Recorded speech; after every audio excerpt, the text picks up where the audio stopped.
قال إني عبد الله آتاني الكتاب وجعلني نبيا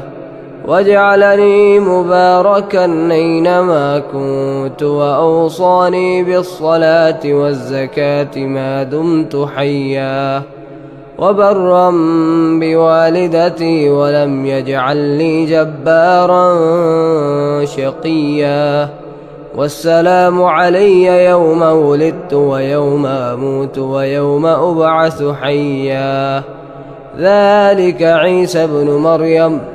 قول الحق الذي فيه يمترون ما كان لله أن يتخذ من